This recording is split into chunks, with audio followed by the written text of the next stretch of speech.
Okay, Ariel, thank you. Let's do this. All right.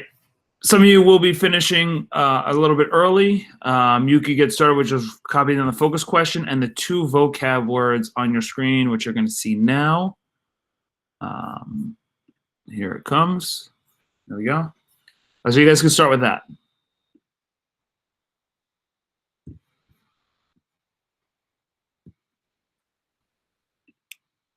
I can't see it. You aren't presenting anything. Really? Let me see. All right, well, it says I am. Come on, try it again. I'll stop presenting. Let's try this all again.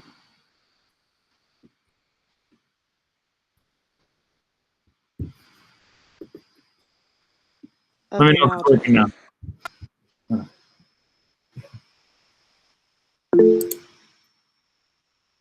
Game on move, perfect. You could go do the assignment. Not the assignment, copy down the focus question. We'll start the focus question and we'll start the lesson at 8:46. Everyone with the quiz has 6 minutes left. When you're done, yeah, copy the vocab and copy the focus question.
All right, guys, take about 3 more minutes, finish up the quiz, and then you're going to go to the focus question and the vocabulary. Please write both words down.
Okay, guys, take 1 more minute with the quiz, and then please go to the focus question and copy down the vocab.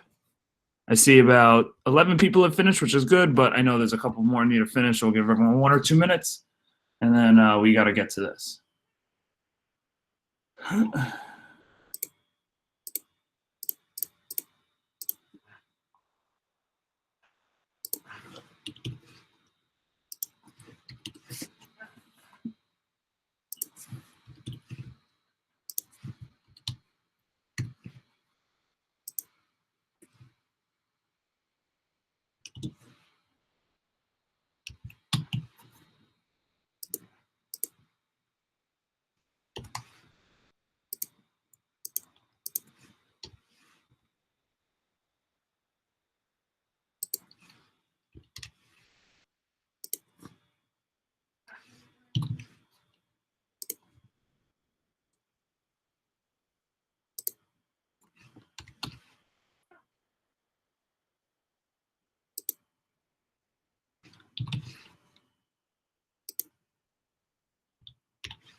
Okay, guys, finish up your test or quiz. We got 30 seconds left, and then we'll get started with the focus question here.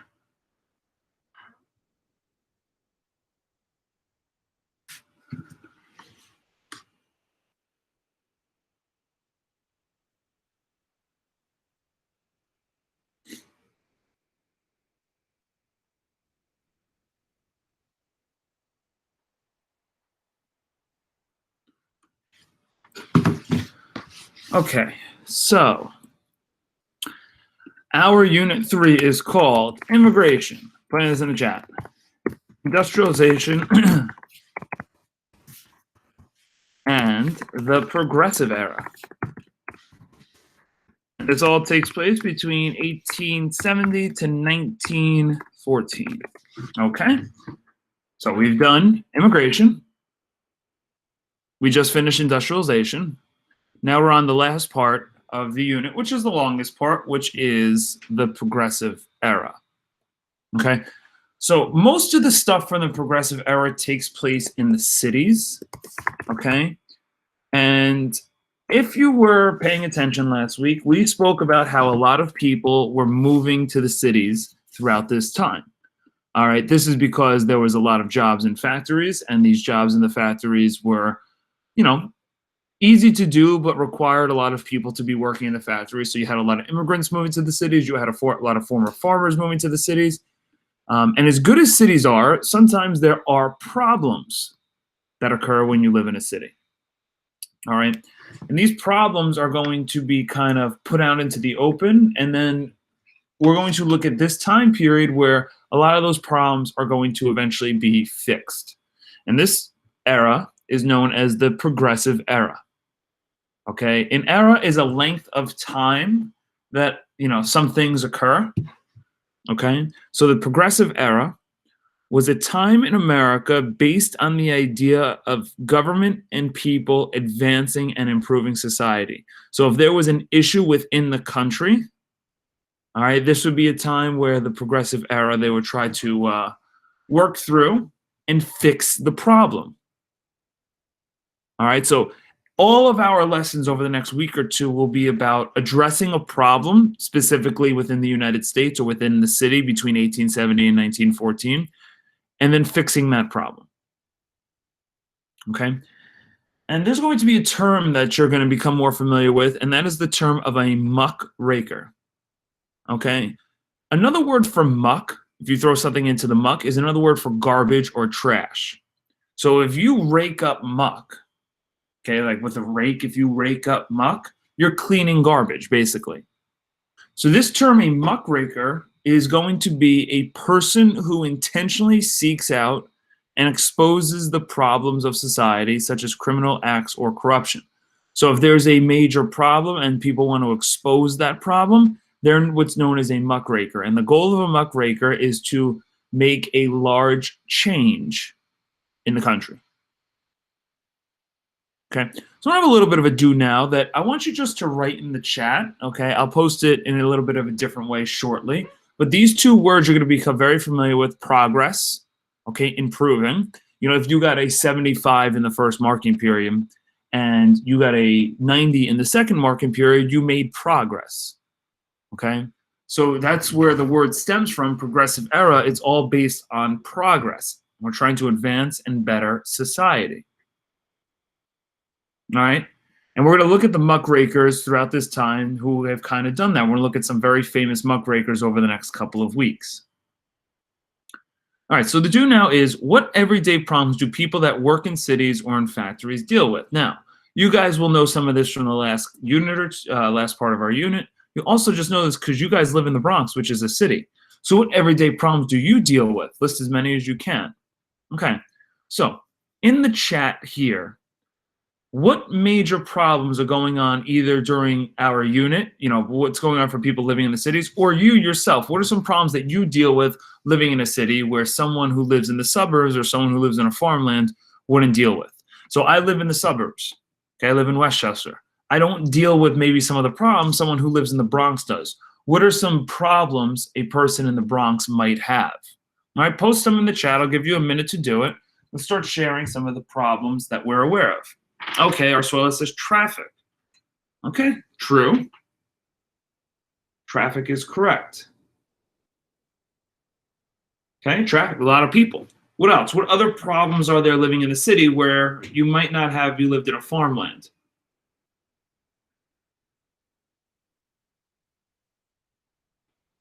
Come on, just our thriller.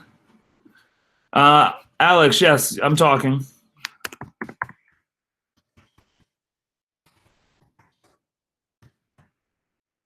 Okay, Ariel said stuff costs more. Okay, things are a lot more expensive, which is true.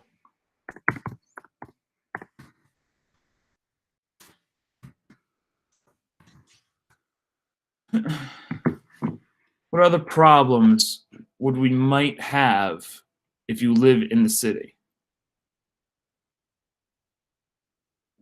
We saw more people, like more traffic.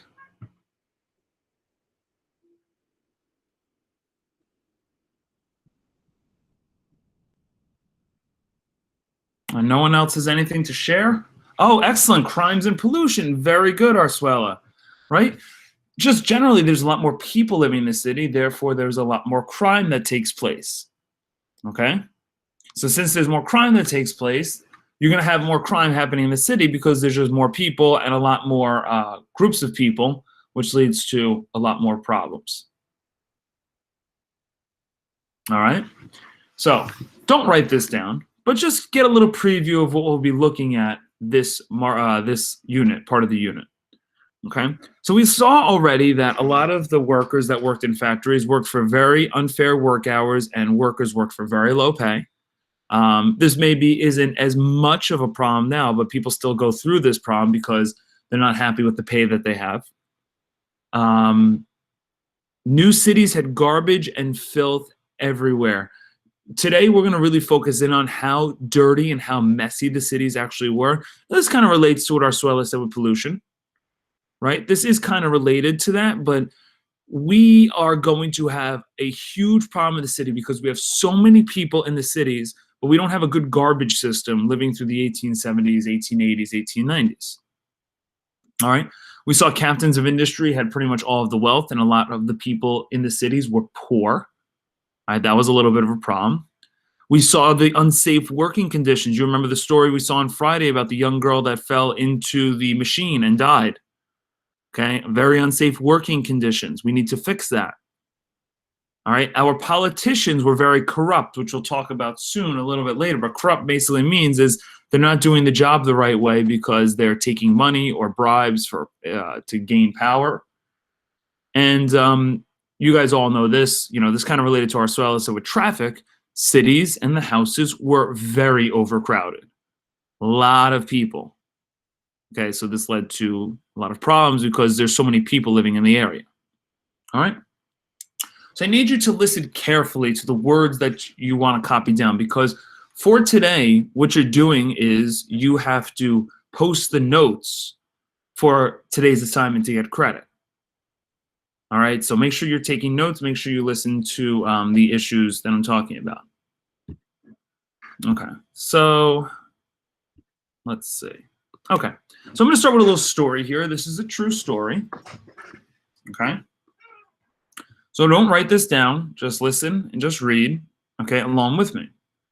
So from the 1600s until around 1912, okay, so for over 300 years, the year motor cars first outnumbered carriages on New York streets. Horses provided the energy that fueled the city. In 1880, the cities of New York and Brooklyn were home to 160,000 horses. So as you might look outside, you might see a lot of cars parked on the street. Picture back in history, there weren't as many cars. There were like no cars, but there were tons of horses, or about one for every 11 people. What happens when so many large animals are crowded into dense city streets? Okay, this is going to be disgusting, but this is a good way to give you a good sense of how dirty and how messy the cities used to be. Now, you may think the city that you live in now is dirty, and there may be some dirty parts in some places that aren't well taken care of, but comparatively in history, not nearly bad at all. All right, and as disgusting as this is, horses, for those that don't know, like humans, have to use the bathroom. Okay, but you can't train a horse to use the bathroom in a certain spot. So the horses, if there's 160,000 of them, are just going to walk around and are going to pee and poop on the streets like a dog would, or like a, a normal animal would. Okay, they can't be potty trained basically, so horses have to use the bathroom. All right, what do horses do?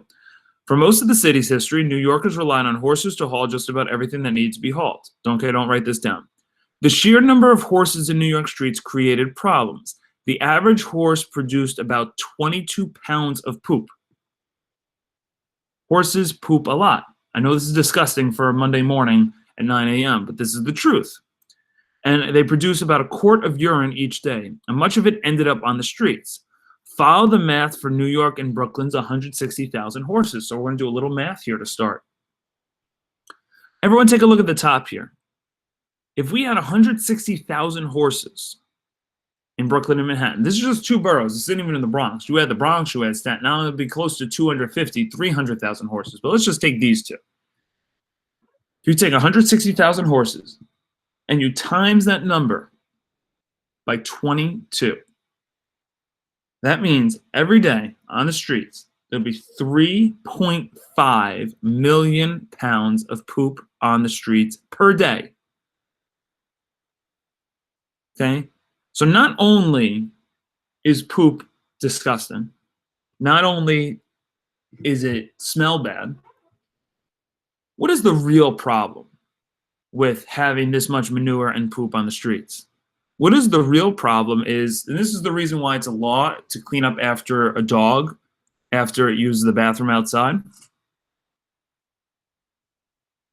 Poop leads to disease. Okay, when there's a lot of it around, okay, in an area, it leads to a bad smell, which is bad, but also increases the rate of disease. All right, so it's not only that it smells bad, it's the fact that it also leads to all of these problems with people getting sick. All right. Let's look at how that looked. So when you have these many people pooping on the streets, okay, you would have the garbage people go and clean it up, presumably. But here's the problem. The garbage people really didn't clean up much of the manure because we didn't have a sanitation system. We didn't have garbage people back then. So you know what people did? They just shoved it to the side of the street. Yes, that is a wagon. Okay, yes, that is a wagon stuck in a pile of poop. That is all horse poop just pushed to the side of the road. Okay, pretty disgusting stuff. Okay, if you don't have garbage men, if you don't have a sanitation system, what do you do with the garbage? What do you do with? Oh yeah, it's very nasty, Cristalli. Very nasty. Okay, what do you do if there's no garbage people? What if there's no sanitation system? I mean, every time, I don't know about you guys, I'm responsible at my house to taking out the garbage. Okay, I have to take the garbage from my garbage bags. I have to bring it out to the dumpster. I leave it in the dumpster. And then once a week or once every twice a week, the garbage men are going to come. The sanitation workers are going to come. They're going to clean out the garbage and they take it away from the house to keep our area clean. We take that for granted because in 1880, we didn't have that.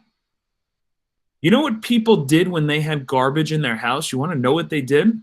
They threw it outside their window and left it on the street. All right. So our cities, with all of the people, became extremely nasty places to live in. And not just nasty to walk around where you don't feel so good. Guys and girls, when you have a lot of garbage around, that's going to lead to a lot more disease and sickness. Okay? So this is what I need you to write down. I'm going to give you about a minute to do it. What I'd like if you're doing Cornell notes is right on the left, cities were filthy and had garbage everywhere. Okay? So how do we fix that problem? The way we fix it is on the right. Okay, so let's talk about how we did that. I'll give you a minute to copy this. Again, you're going to have to turn this in with your notes so for a grade today.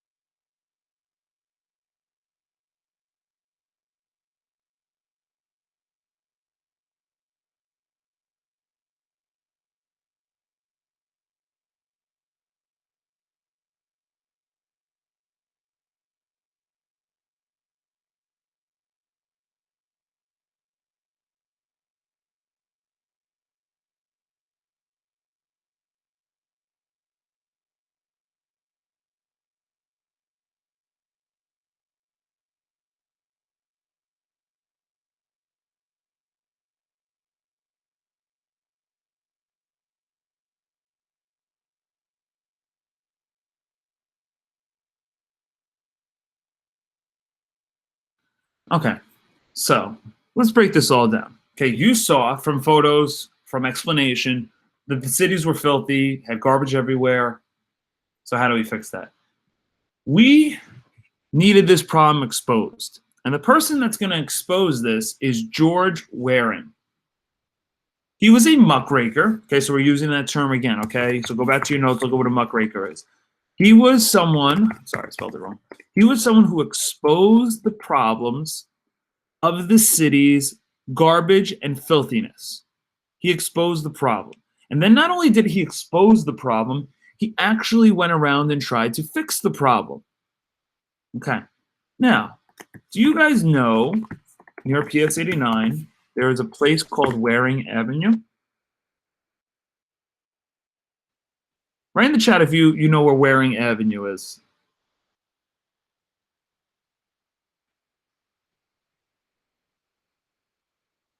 Okay.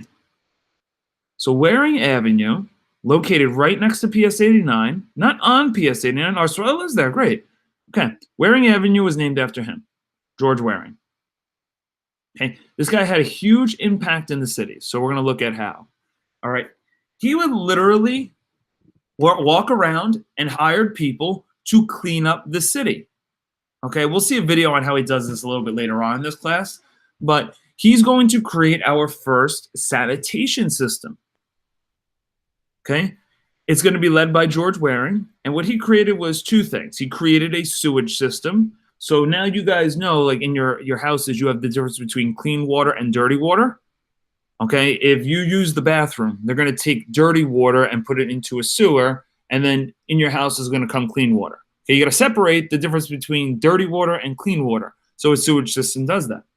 Okay, he created a sanitation system. He created the first garbage men, and they would literally go around into the cities and clean up the cities. Okay, because before him, we did not have a sanitation system. So he went around and basically fixed the problems of the city by walking around and cleaning up the streets. Okay, and look at the profound impact that he made after he went around and cleaned the streets. I'm going to show you this with some pictures here shortly. I'll give everyone another 20 seconds to finish copying this.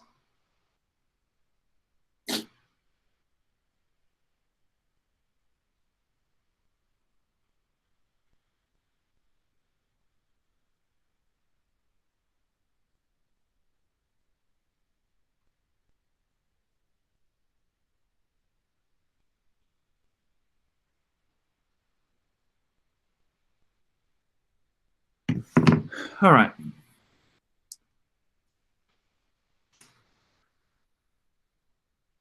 So let's take a look at this. Remember that picture I showed you? Okay, and we're going to go through that in a second. So he went around with the white wings, they were called. This was his groups. I don't know why they wore white, but these were the first sanitation workers going through the city, literally sweeping up the streets. Okay, you get the name street sweepers. You guys ever know what that is? Cleaning up the streets. It comes from them. All right, they will go around, sweep up the streets, and lead to a lot more. Lead to a lot more cleanliness in the area, which is going to lead to a lot less disease and a lot more people enjoying where they live. Okay, look at how these pictures break down. Remember that picture on the left? Okay, we saw this picture on the left with the wagon. Look at it 2 months later. That's real change happening right from having a very dirty area to live in to living in a very clean street. Okay, huge difference. Okay, thanks to George Waring, the muckraker, and the sanitation workers. What about this one? Let's take a look at this one. Okay, we talked about how people used to throw their trash out the window. We see this here on the left, right? All right, here's the same picture 2 months later. All right, once George Waring and his crew got done with the street. All right, real change, okay, occurred from George Waring and him being as a muckraker cleaning up the city streets. We take for granted having cleaner areas, having sanitation workers, having garbage men and women come and clean up our area. Okay, it's a beautiful thing. All right, but prior to George Waring, the cities really didn't have that. All right, and that's a big problem because people living here are often getting sick, and this was a huge way to stop people from getting sick. All right, so here's what you're doing. Okay, it's very simple. I just want to read through the directions. All right. When you are done with the notes, as we are, please take a photo of the notes and place them here so I know you followed along. Okay, all you got to do is either do two things. Take a photo of your notes, place them into the chat box here. Okay, you just go to submit, turn in, or you could rewrite them on a Google Doc and send them in that way. Either is fine. All right. So when you're done, you guys can turn in, you guys could go, and you guys have a great rest of your day. Please let me know if you have questions on what you have to do. There's no assignment. It's just literally just making sure you followed along with today's lesson.